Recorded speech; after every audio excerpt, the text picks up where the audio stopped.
Hey everyone, this video will be covering OCR A-Level Chemistry, June 2024, Paper 1. If you do find this video useful, please do give it a like and subscribe. So question 1 is oxygen has the electron configuration as such. How are the electrons in an atom of oxygen arranged in the p orbitals? So electron filling first happens singly, then the electrons start to pair up, and when they do pair up, the arrows are shown in opposite directions to indicate electron repulsion or the opposite spins of the electrons. So given that, the answer would be D.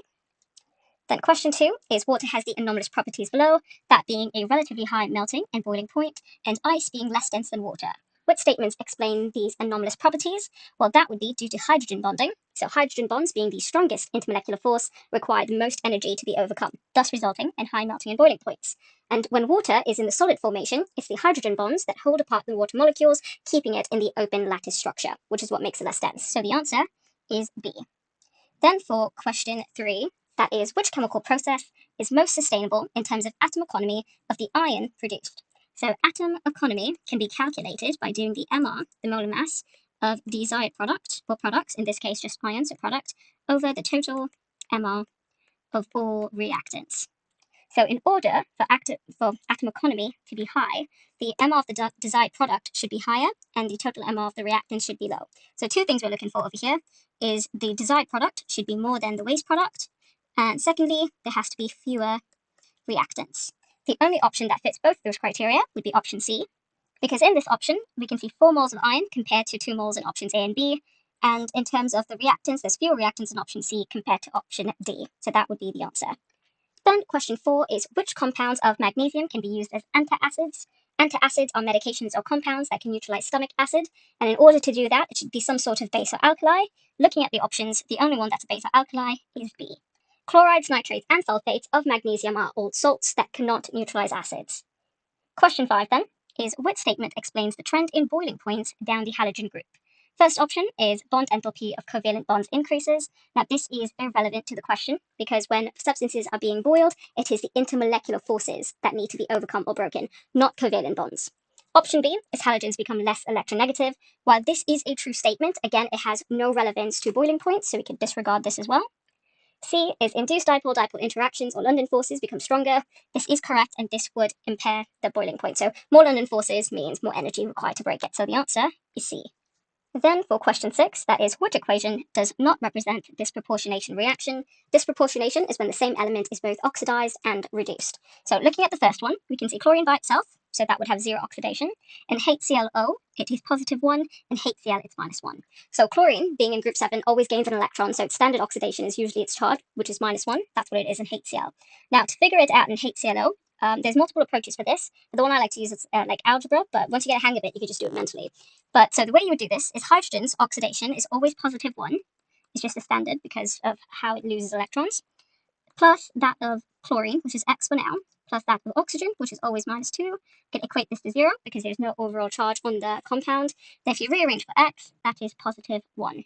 So again, this shows disproportionation, so it's not the answer. Similar case for option B, where that's 0 and +1 in NaClO, -1 in NaCl. So not that one either. In option C, in KClO3, it is +5. In KClO4, it is +7. And KCl is -1. So again, oxidation and reduction, so not that, leaving us with option D as the answer. Then for question 7, this is that the equation for the reaction of sulfuric acid with potassium hydroxide is shown below. 25 centimeters cubed of 1 mole per decimeter cubed sulfuric acid is reacted with excess potassium hydroxide. The energy given out is 2.8 kilojoules. What is the enthalpy change of neutralization in kilojoules per mole? So enthalpy change, delta H, can be calculated by Q divided by N. Q being the energy, which in this case is 2.8, N being the moles of sulfuric acid, which can be calculated by doing the concentration times by the volume in decimeters cubed. And that is equal to 0.025. So that becomes 2.8 divided by 0.025, and that is equal to 112. Now, all of the options over here are negative because neutralization is an exothermic process. But anyway, 112 is not the answer because the question is about neutralization. So enthalpy change of neutralization, by definition, should produce only 1 mole of water. But in this equation, we can see 2 moles of water being produced. Therefore, divide this by 2. So the answer then is -56, so option A. Then question 8 is which row in the table explains how catalysts affect the activation energy and the proportion of molecules with energy greater than activation energy. So catalysts tend to reduce activation energy, and the proportion of molecules that have energy greater than activation energy increases. So the answer is B. Now, if you're a bit confused as to why the proportion of molecules with energy greater than activation energy is higher, well, to explain that, you could use a Maxwell-Boltzmann distribution. So that curve looks something like this, give or take. We've got number of particles on the y-axis and energy on the x-axis. So here is what it looks like. So this is the activation energy without a catalyst. Now, catalysts lower the activation energy, so the new line can be drawn somewhere over here. So this is with catalyst. And as you can see, the area under the curve, which indicates number of particles, well, the number of particles that have energy greater than activation energy is a lot higher with the catalyst. So that's the explanation for B. Right, question 9 then is a graph of lim K is plotted against 1 over temperature for a reaction. K is rate constant, T is temperature in Kelvin.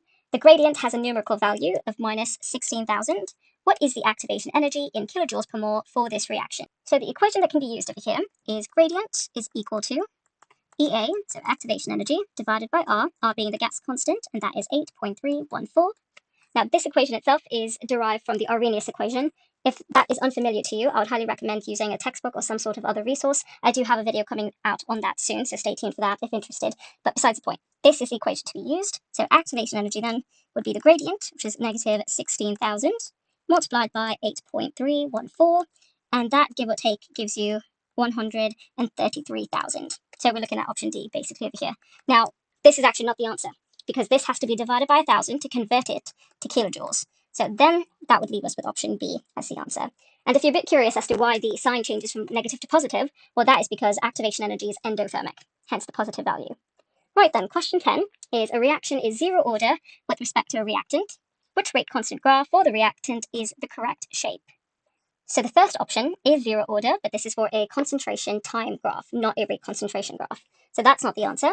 B is first order, C is second order, leaving us with D as the answer. Then question 11 is the reversible reaction between hydrogen and iodine to form hydrogen iodide has been shown. The graph shows how the concentrations of the reactants and products change as the reaction reaches dynamic equilibrium. At which point on the graph is equilibrium reached? So A is the very start of the reaction where nothing has happened yet, so it's not the answer. B, that is the transition state or the intermediate stage where the molecules start to collide, so also not the answer. C and D, both of these points are when equilibrium is present, but the answer would be C, as this is the first time equilibrium is reached. So again, that is C. 12 then is which solution can be added to ethanoic acid to make it a buffer solution. Now buffers are made up of two things, that being a weak acid and its conjugate base. A conjugate base is basically a salt of the acid. So the only option over here that would make sense would be A. So that is sodium ethanoate, which is a salt of ethanoic acid. Question 13 then is a student analyzes a solution of a salt. The results are shown below. What is the formula of the salt? So reaction with sodium hydroxide produces a green precipitate. Now green is typically attributed to iron 2+, so it would be due to the iron 2+ ion. That's what makes it green. Reaction with barium nitrate produces a white precipitate, so it's only sulfates, so SO4 2 minuses, that react with barium to produce the white precipitate. So the salt then has to be iron sulfate, option D. Question 14 then is chlorine has the electron configuration as such. Which statements about chlorine is or are correct when it reacts in redox reactions? So chlorine in redox reactions typically tends to form a 1- ion. So because it's in group 7, it gains electrons to form minus ions, not positive ions. So given that, it's only the first one that is correct, so the answer is D. Then question 15 is which statement about elements in the periodic table is or are correct? First one is the position of an element is determined by its relative atomic mass. Now this is incorrect. It is not determined by mass, but instead atomic number. It used to be due to mass, but then the scientist Mendeleev, who then created the modern periodic table, switched this around so that it was number in order to fit the trends in the groups. Elements in the same group have similar chemical properties. Yes, this is true because they share the same number of outer shell electrons. That determines its chemistry. 3 is the transition elements are used as catalysts in the manufacture of chemicals. This is also true. This is something that you should memorize. So the answer then is C. Then question 16 is about energy changes. Hydrogen peroxide decomposes as shown in reaction 16.1. The table shows enthalpy changes of formation and entropies.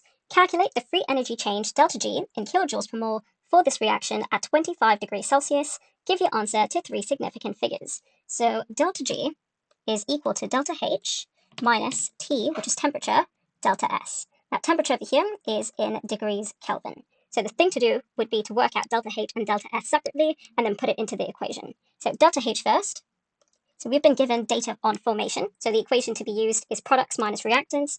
Well, the only product we have data for is water, so that's minus 286, subtracted by the reactant, which is hydrogen peroxide, that's minus 188. That equals to minus 98 kilojoules per mole. Then similarly for delta S, this too is products minus reactants. Products being water and oxygen, so that's 70 plus 205.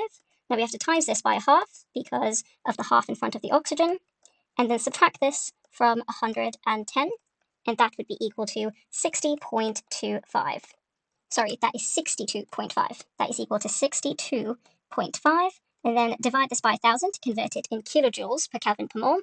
So that's 0.0625 for delta S. Then to sub in the values into the delta G equation, that is delta H, which is minus 98, minus the temperature times delta S. Temperature is in degrees Celsius, so to convert it to Kelvin, to add 273, so that becomes 298 Kelvin. So that's 298 Kelvin multiplied by 0.0625, and that is equal to minus 117 for the value for delta G. Question part 2 is decomposition of hydrogen peroxide shown in reaction 16.1 is feasible. Suggest why reaction 16.1 does not take place at 25 degrees Celsius despite being feasible. Now the standard answer for this that I've seen across most mark schemes is always that the activation energy is too high. So again, this would be the standard answer. I'd highly recommend you sort of put this on a flashcard or a note and just commit it to memory. Part B is the rate of decomposition of hydrogen peroxide shown in 16.1 can be increased by adding a small amount of powdered manganese 4 oxide, MnO2. MnO2 acts as a catalyst. Complete the energy profile diagram using formulae of the reactants and products. Use EA to label activation energy without MnO2, so without the catalyst, EC to label activation energy with the catalyst, and delta H to label enthalpy change of the reaction. So delta H was calculated previously. It was a minus value, so minus 98. Therefore, that's an exothermic reaction. Exothermic would have a curve that looks like this. I know it's a bit shabby. Forgive my drawing skills. For reactants, that was hydrogen peroxide. And for the products, that was water and half an oxygen. Then the activation energy without the catalyst, so EA, would be this point from the dotted line up. So again, that is EA. EC with the catalyst, well, it would lower the activation energy, so the curve would be brought lower, and that's EC. And delta H is the difference between reactants and products. Now, it being an exothermic reaction, the arrow should be facing downwards, so not a double-headed arrow, and the arrow should be facing downwards, and this is delta H. Part 2 then is to explain why MnO2 is described as a heterogeneous catalyst for this reaction. So if we look at the state of MnO2, well, it's powdered, so that means it's solid, but hydrogen peroxide is a liquid. So being in different physical states is what makes it heterogeneous. So the answer is that MnO2 is solid, or you could have said it's in a different physical state or phase from the reactant. Different physical state or phase to the reactant. Right, then part 3 is Mn3O4 is a compound in which Mn has 2 different oxidation states. The 2 oxidation states are different from the Mn in MnO2. So in MnO2, its oxidation is +4. Suggest the 2 oxidation states of manganese in Mn3O4. So it has to be 2 different oxidation states that are not +4. So the best way to do this is to look at it from a logical point of view. So you've got Mn and oxygen. Now there's 4 oxygens, and a single oxygen has an oxidation of -2 always. Given that, the total oxidation for all oxygens is -8. So that means that Mn's oxidation should be equal to a total of +8 in order to balance the -8 charge. And the different iterations that could add up to +8 could be 2 + 1s and 1 + 6. Sorry, that's 2 + 1s and 1 + 6. Or you could have 1 + 2 and 2 + 3s. This 2 will add up to 8. So either the 2 + 1s and 1 + 6, or the 1 + 2 and 2 + 3s, either one should be okay as the answer. Part C then is manganese 2 oxide has a giant ionic lattice structure. The table shows the enthalpy changes that are needed to determine the lattice enthalpy of manganese oxide. Define the term lattice enthalpy. So this is the enthalpy change when 1 mole of ionic compound or substance is made from its ions in the gaseous state. Then for the next part, it is a diagram that shows an incomplete Born-Haber cycle that can be used to determine the lattice enthalpy of manganese oxide. Complete the diagram by adding the species present on the dotted lines, include state symbols. So for the first label on the left-hand side, well, this would be Mn gas. plus half an oxygen gas. The reason why we know this is because this is the atomization phase, which must happen prior to the first ionization energy. Then the arrow facing downwards would be Mn2 plus gas and oxygen minus, because this is indicating the first electron affinity of oxygen, and there's an electron left over. Then the blank right at the very bottom is the ionic compound, which is MnO, and that is a solid. The next question is to calculate the lattice enthalpy of manganese oxide. So here I've annotated the diagram with the values that were on the previous page, and what must be calculated is the lattice enthalpy of manganese oxide, which is this arrow going downwards. Now there's multiple approaches you could use for this. I believe there is some sort of equation that I've seen in the textbook. I don't like using that, I find that a bit tricky. So either you go clockwise or anti-clockwise and then solve for the green arrow. Now before I do that, I just want to bring your attention to this value, which is the atomization of oxygen. Many of the students that I work with would have divided this value by 2 or times it by a half because they see the half in front of oxygen, but that is incorrect. Reason being is because by definition, atomization produces 1 mole of gaseous atoms, so in this case 1 mole of oxygen atoms, and we can see 1 mole of oxygen being produced. Therefore, we could leave that value as is. So then to calculate it, well, I'm going to go clockwise. So going clockwise, this we're going against the arrow, so that value changes from negative to positive. So that's positive 385. Plus the next value, which is 281, plus the next value, and the next after that, 249, plus the next value. Now, for the next value, because we're going with the arrow, we could keep that as minus, so that becomes plus minus for 141, plus 798. And if you put this in the calculator, it is equal to 3,798 kilojoules per mole. Now, I have checked, and if you do this, a positive value is seen on your calculator. However, the answer is not positive. It should be negative. And the way that you can tell is based on the direction of the arrow. So because the arrow is facing downwards, that indicates exothermic, hence the minus sign. And a way for you to check if the answer is just overall correct is to add all of it up together, including the value calculated. And if you get 0 at the end, that means you've done the correct thing and the sign is also correct. Then for the next question, which is 17, crystal violet is a purple dye. In the presence of an alkali, CV reacts to form a colorless product. A student uses a colorimeter to investigate the rate of reaction between CV and sodium hydroxide. The student mixes 10 centimeters cubed of 2.8 times 10 to the minus 7 moles per decimeter cubed CV with 10 centimeters cubed of 0.016 moles per decimeter cubed sodium hydroxide. A large excess of sodium hydroxide is used so that the reaction is effectively zero order with respect to hydroxide. The student places a sample of the reaction mixture in a colorimeter and measures the absorbance over time. The student uses the absorbance readings to calculate the concentration of CV and plots a graph of concentration of CV against time as shown below. Question A is to use collision theory to explain why the gradient decreases over time. So the gradient of a concentration time graph is the same as the rate of reaction. So the question is effectively, why does the rate of reaction decrease using collision theory as an explanation? So as time goes by, the concentration decreases. That results in fewer particles per unit volume. Fewer particles would mean less frequent collisions, and that is the answer. The key word in this answer is the term frequent, because gradient, being rate of reaction, is how something changes over time, so the time part is what's important. So either you could say fewer collisions per second or less frequent collisions. That's what the key bit is.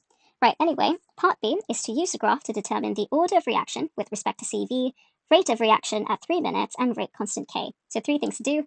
First is order of CV, second is rate of reaction at 3 minutes, third is rate constant. You must show full working on the graph and on the lines below. So first, to tackle the order with respect to CV. So looking at this graph, we know for a fact it is not zero order, because if it were zero order, it should have been a straight line downwards. So it's either first or second order. So to prove that, you could use half-lives. If the half-lives are constant, that means it's a first order reaction. So to check this, initially it is 1.4. Half of it would be 0.7, which sits over here, and the time taken to drop to 0.7 is 2.5 minutes. Then half of 0.7 is 3.5, which is, give or take, somewhere in the middle over here, and that takes 5 minutes. So from 2.5 to 5, that's another 2.5 minutes. So we can see a constant half-life of 2.5 minutes. Therefore, the order with respect to CV is first order, due to the constant half-life of 2.5 minutes. Okay, so now that's done, we could find the rate of reaction at 3 minutes. I'm just going to erase the other annotations. So 3 minutes is over here. Now it's on the curve section, so a tangent, that looks horrible, but a tangent must be drawn. Again, drawing a tangent on paper is just a lot easier in general. Alright, so I've tried to draw the tangent and it looks something like this, but again on paper it's just a lot easier. So to work out the gradient of this tangent, the y value looks to be in the middle, so about 1.1 times 10 to the minus 7.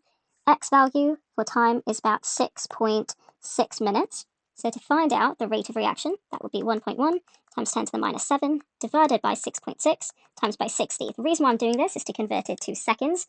Now on the mark scheme this was not required, you could have kept it in minutes, however, the typical units for rate of reaction is seconds, which is why I recommend you just stay consistent with it. Right, so if you do this, you get an answer equal to about 2.7 times 10 to the negative 10 moles per decimeter cubed per second. Alright, so that is done. That is for the rate of reaction. Then the third part is the rate constant K. Now, because this is a first order reaction, an equation that you could use, that's a little trick, is that K is equal to the natural log of 2 divided by the half-life. Okay, so this is the equation that can be used. So the half-life previously, I believe, okay, if I remember correctly, was about 2.5 minutes. So that would be natural log 2 divided by 2.5. Again, recommend converting this to seconds to stay consistent with the units. And that's about 4.6 times 10 to the negative 3 seconds to the minus 1 as the units. Now, if you're unfamiliar with this method, you could always just use the rate equation method. So I'm just going to go through that as well, in case you wanted to know. So the rate equation in this case is K times only CV, because that's a first order, and I believe hydroxide was effectively zero order, so you could leave that out. So K would be equal to the rate. Well, we did find the rate at 3 minutes, that was 2.7 times 10 to the negative 10, so 2.7 times 10 to the negative 10, divided by the concentration at 3 minutes, which is 0.6 times 10 to the minus 7, and that is equal to around 4.63 times 10 to the minus 3.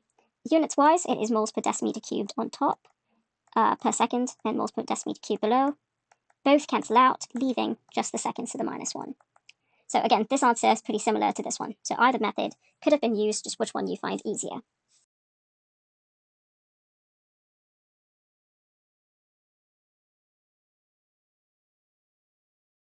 Then on to question 18, which is about two oxides of sulfur, sulfur dioxide and sulfur trioxide.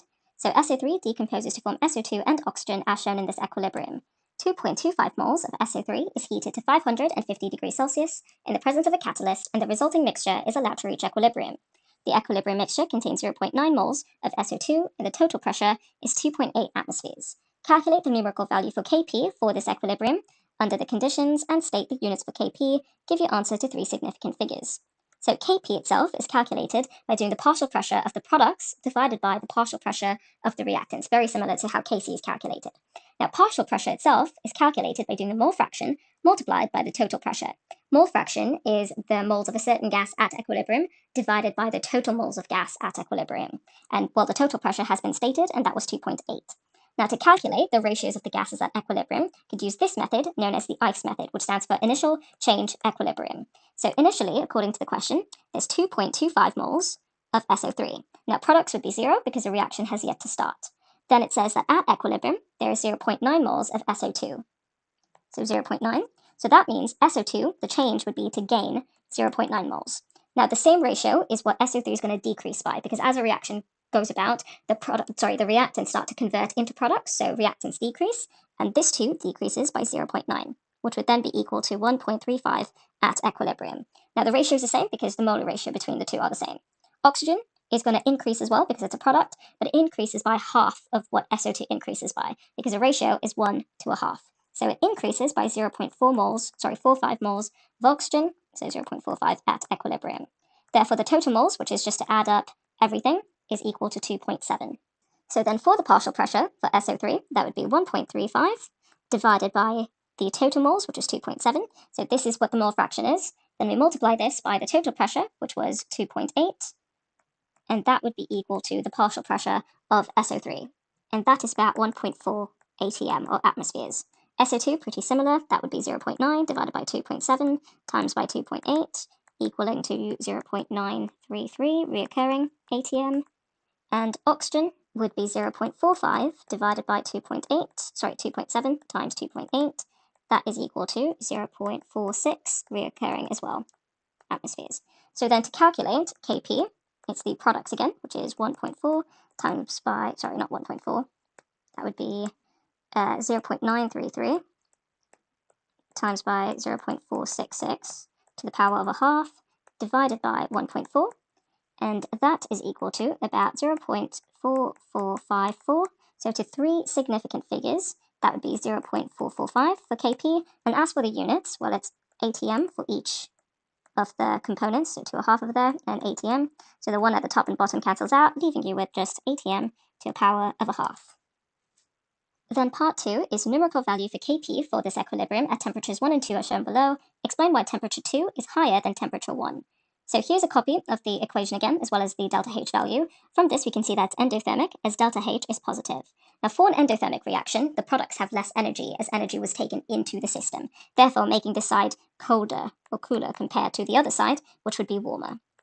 So if I were to increase temperature on this system, it would shift equilibrium to the opposite side, which is the colder side. So equilibrium shifts in the forwards direction, which is what increases the products at equilibrium. If there's more products, so Kp again, that's products over reactants, so if there's more products, automatically Kp would increase because both of them are directly proportional. And based on this, we could see that temperature 2 has a higher Kp value, which tells us that it is a higher temperature for this reason. Therefore, the answer would be that the forwards reaction is endothermic, therefore increasing temperature shifts equilibrium to the right-hand side, or the product side in this case. And second mark is that T2 at temperature 2 has a greater Kp value. Then part 3 is to suggest how the value for Kp would change if the reaction was repeated with no catalyst added and the pressure of the system is increased. So both Kp and Kc are only affected by one thing, and that is temperature. Everything else is null and void, including catalyst and pressure. So no change, because neither of these things affect Kp or Kc for that matter. Part B then is SO2 and SO3 both have molecules with sulfur in the center and bond angles of approximately 120 degrees. Explain why the bond angles for SO3 are 120. So SO3 is sulfur in the middle surrounded with 3 oxygens, all that are double bonded, and all the bonding regions, so there's 3 bonding regions that repel as much as possible. So the answer is simply that there are 3 bonding regions.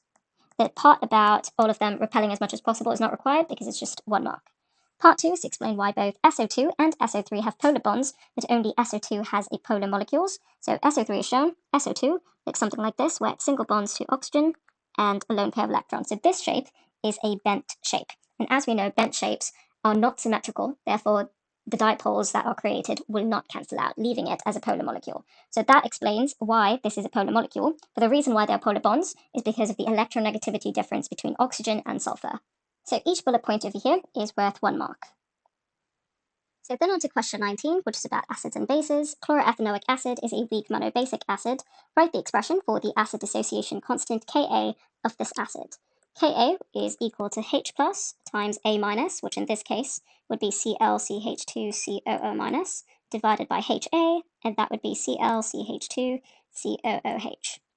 Part 2 is the expression for the acid dissociation constant can be simplified to something like this. State one approximation that allows for the expression in AI to be simplified to expression 19.1. So that approximation, or rather assumption, is that the concentration of H plus is equal to the concentration of A minus at equilibrium. It was also acceptable to say that the dissociation of water or the hydrogen ions from water are negligible. Part 3 then is a student carries out an experiment to determine the pKa value of a solution of chloroethanoic acid. Its concentration is 0.09 moles per decimeter cubed and pH is 1.95. Use expression 19.1 to calculate pKa of this acid. Give the answer to 2 decimal places. So pKa is equal to the negative log of Ka. So Ka must first be calculated, and that is equal to H plus squared over the concentration of the acid. Now H plus itself is equal to 10 to the negative pH. So if you put that together, that would be 10 to the negative 1.95 squared divided by 0.09. And that is equal to 1.3988 times 10 to the negative 3. So this is the Ka value. So to convert it to pKa, it is minus log that number, and that's equal to 2.854, which to 2 decimal places is just 2.85. In part B, a student titrates a 10 centimeter cube sample of ethanoic acid against an aqueous solution of 0.056 moles per decimeter cubed barium hydroxide. The student uses a pH meter to measure the pH of the mixture after every addition of barium hydroxide throughout the titration. The student's results are shown below. Draw a best fit curve on the graph and calculate the concentration of the ethanoic acid solution.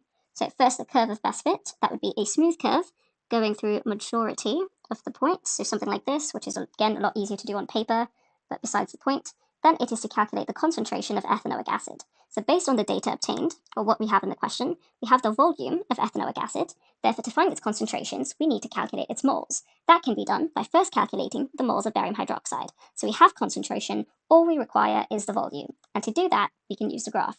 So the straight portion of the graph, which is roughly this section over here, that is the equivalence point, which is basically the minimum volume of alkali that is needed to neutralize the acid. So going from the x, a straight line all the way down.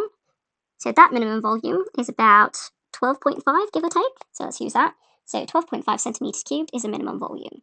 So to calculate then the moles of barium hydroxide, that would be equal to the concentration, which was 0.056, times by the volume, which is 12.5, divided by 1,000, and that's equal to 7 times 10 to the negative 4 moles. Then the moles of ethanoic acid, well, it looks like to be a 1 to 2 ratio, so you have to multiply that by 2.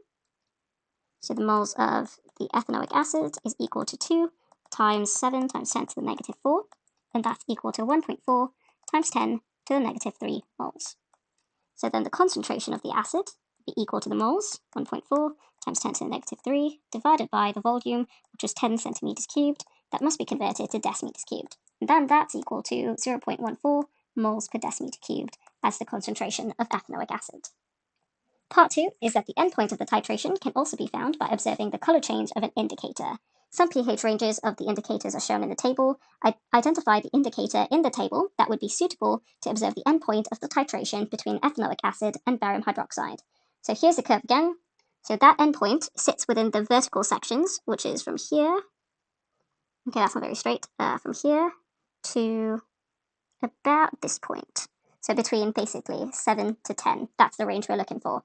So going back to the table, the range that fits between 7 to 10, it looks like phenol red and phenol phthalene. So either one would be accepted, and it is so on the mark scheme. Question 20 is about elements in the periodic table. Chlorine has many uses. Chlorine is used to treat water in large-scale water treatment plants. Suggest why chlorine is added to water in large-scale water treatment plants. So simply because it can kill bacteria, or you could have said sterilize water. Seawater then contains aqueous bromide ions. Chlorine is used to extract bromine from seawater, construct the ionic equation for this reaction, and explain why chlorine is suitable for the extraction of bromine, but iodine is not. So first, the ionic equation, that is chlorine plus bromide ions, gives you chloride ions and bromine. So to balance this, that's just a 2 in front of both types of ions. As for the explanation, that is because chlorine is more reactive than bromine, but iodine is less reactive than bromine. It was also acceptable to say that chlorine is a stronger oxidizing agent than bromine, but iodine is a weaker oxidizing agent than bromine. Right, part B is fluorine reacts with nitrogen dioxide to form nitrile fluoride, NO2F, as shown in reaction 20.1. The mechanism for this reaction involves 2 steps. Step 1 is a slow step, and step 2 is a fast step. The equation for step 2 is shown below, so just the equation for step 1 and the rate equation for reaction 20.1. So again, we have a slow step, that is the thing we have to find, and a fast step that was given to us, and that was F plus NO2 gives you NO2F. So the slow step is also known as the rate determining step, or the RDS. And the thing is that the reactants from the slow step is what makes it into the rate equation. Therefore, to find rate equation, you have to work backwards. So first, to determine the slow step, we could compare a fast step with the overall reaction. So if we look at the product of the fast step, we can only see one NO2F, but the overall reaction has 2 moles of it. That tells us that the second mole was produced in the first slow step. So we know for a fact there's NO2F present over here. Then as for the reactants, well, again, we could see 2 moles of NO2, but only 1 mole of NO2 in the fast step. That tells us that the other NO2 was present in the slow step. And then the last thing that is missing is the F2, which is present as a reactant in the overall, therefore it should be a reactant in the slow step as well. And the other product would be F. So just the F over here is the intermediate, which gets cancelled out both in the slow step product and as a fast step reactant, which is why we do not see it appear in the overall reaction. So that would make it balanced. And then the answer for the slow step then is F2 plus NO2 gives you NO2F and fluorine, just fluorine by itself. rate equation would be rate is equal to K times F2 and NO2. Part C is the table shows the melting points of some elements in period 3 of the periodic table. Explain the melting points in terms of bonding and structure. So first is aluminium, which has the second highest melting point because it's a metal, and metals have a structure that is giant metallic lattice. In this structure, it's the metallic bonds, or rather the electrostatic attraction between positive ions and the delocalized sea of electrons, that are extremely strong and require large amounts of energy to be overcome, hence the relatively high melting point. Then silicon, well, this is a non-metal, so it has a giant covalent lattice, and in this structure, it's the covalent bonds between silicon atoms that require large amounts of energy to be overcome, hence the high melting point. Then as for phosphorus and sulfur, both of these are simple molecular compounds, but sulfur's melting point is a lot higher than phosphorus because there's more atoms per molecule. So sulfur having 8 atoms per molecule means there's more electrons, and more electrons would mean more intermolecular forces that require more energy to be overcome.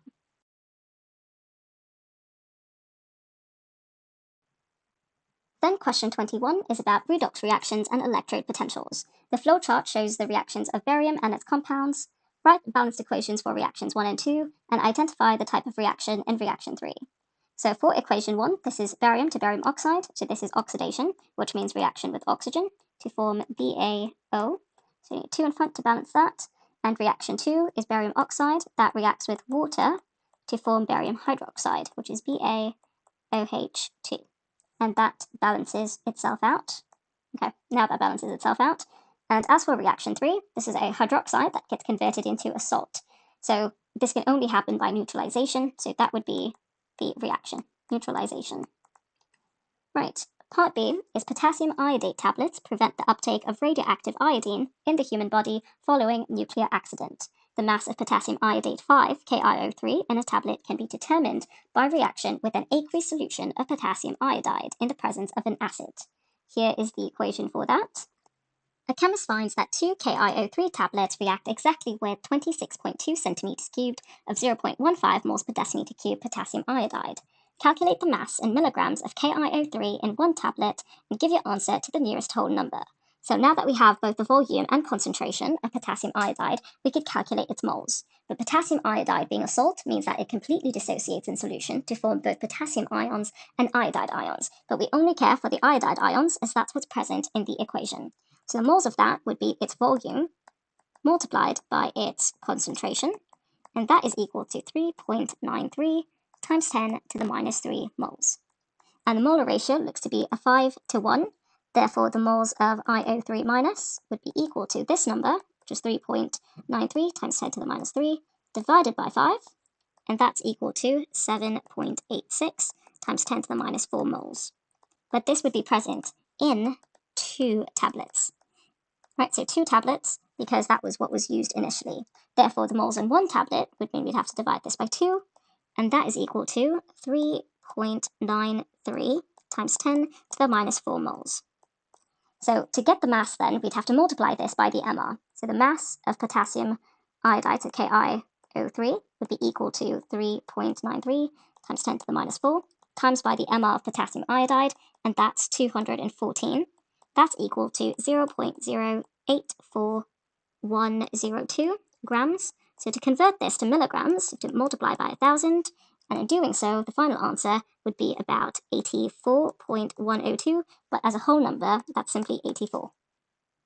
Then part C is the standard electrode potentials are measured by comparison with a reference half cell. Draw a label diagram to show how the standard electrode potential could be measured for the redox system below. Include details of the apparatus solutions and standard conditions needed when measuring the standard electrode potential. So we have the iron half cell that has to be compared, or rather connected to, a reference half cell, so that would be of hydrogen. So we could show both beakers next to each other. So the first beaker is that of the hydrogen electrode. So hydrogen enters as gas that's bubbled through it, so that's hydrogen gas that's bubbled in the solution. And the electrode would be a platinum electrode, as these are inert, so will not react with anything. That's connected to a voltmeter for the next solution, which is iron. Now, if you look at the iron equation, both are aqueous and there's no solid. That means the electrode has to also be platinum.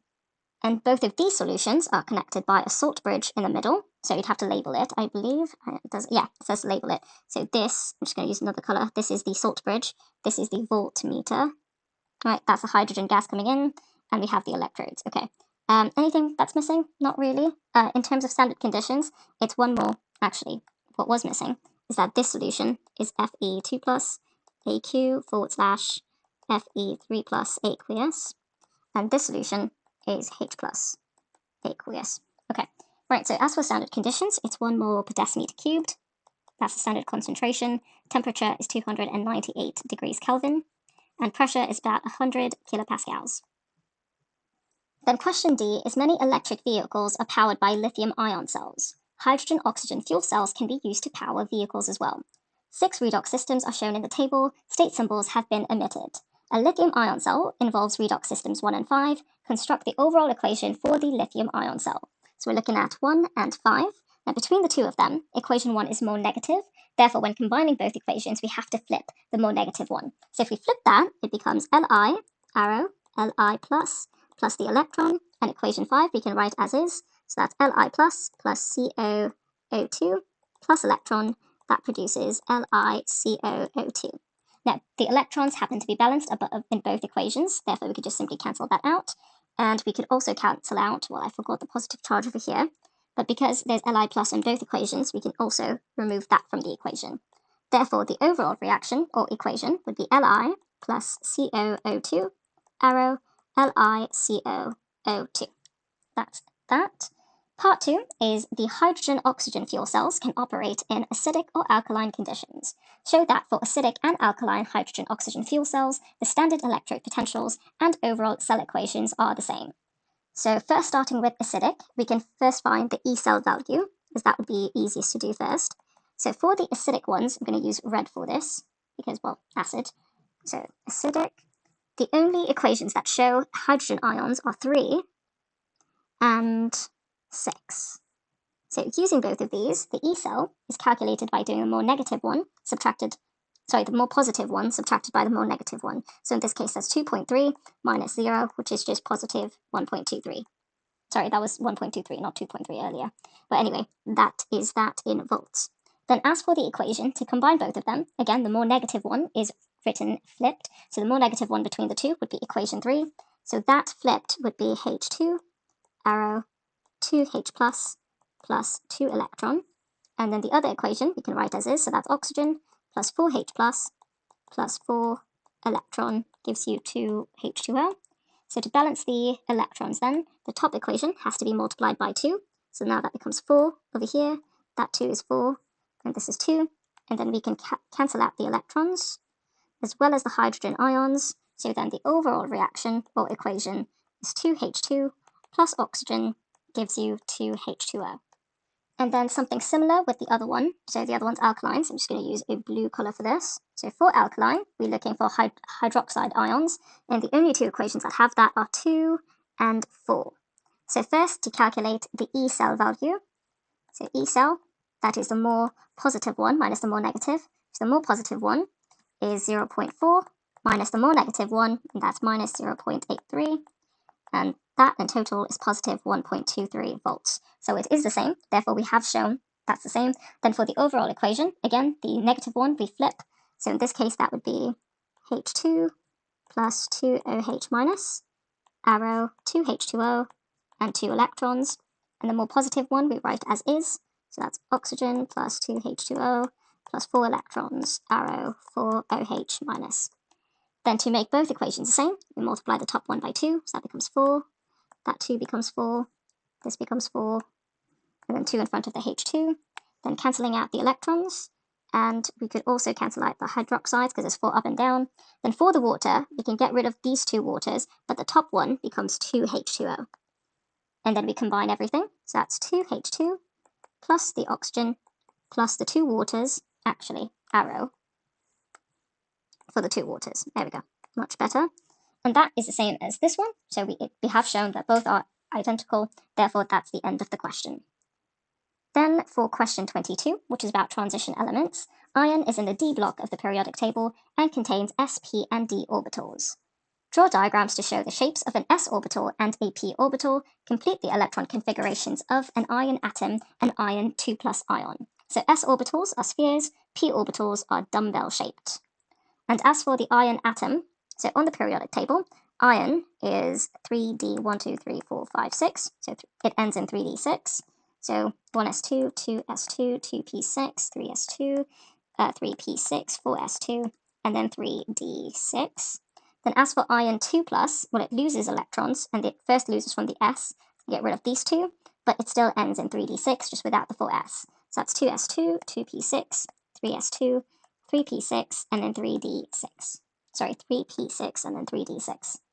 Then for part B, it is that the flow chart shows some reactions of cobalt-2 chloride. In A, B, and C, cobalt has an oxidation number of +2, so just the formulae of A, B, and C.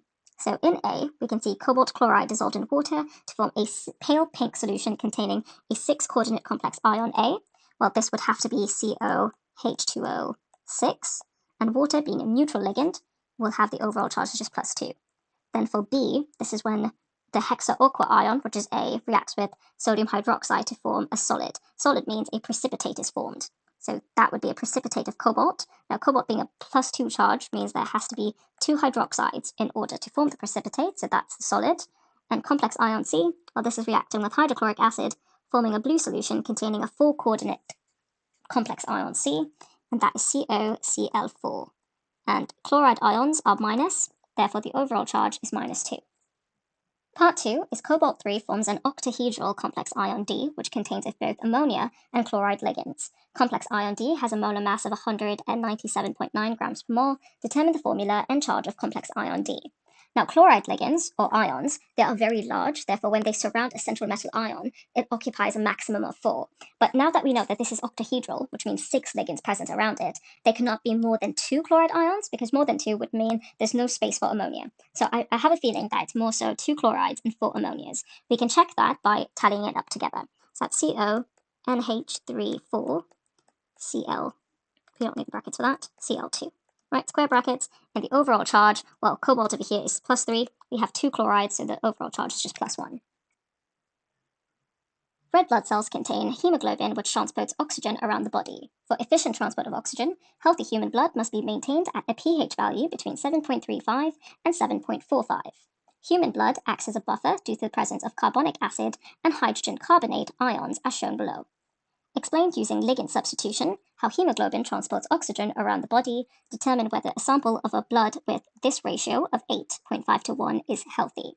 So addressing the first bullet point as to how ligand substitution allows oxygen transport, well, that's because oxygen can form dative covalent bonds with the ions, and at respiring tissue, carbon dioxide will replace oxygen by ligand substitution.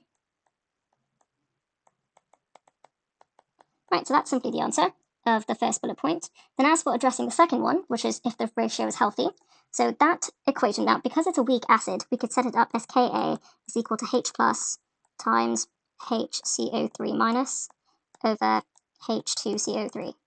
So to get the ratio of HCO3 minus to H2CO3, we could just do Ka divided by H plus, and that's equal to HCO3 minus over H2CO3. So what we have is the ratio. We're trying to find H plus and therefore work out the pH using that. So then we could alter this slightly so that we can sub in the values. So we have Ka, which is 4.27 times 10 to the minus 7 over H plus, which is what we're trying to find, and that's equal to the ratio, which is 8.5 to 1. So then H plus is equal to 4.27 times 10 to the minus 7 times 1 divided by 8.5. And that is equal to 5.0235 times 10 to the minus 8.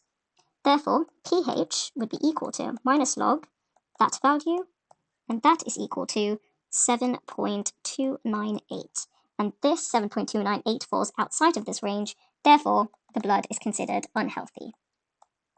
Right, and that is it for the question paper. I hope you find this video useful. If you did, please do remember to give it a like and subscribe. Thank you for watching.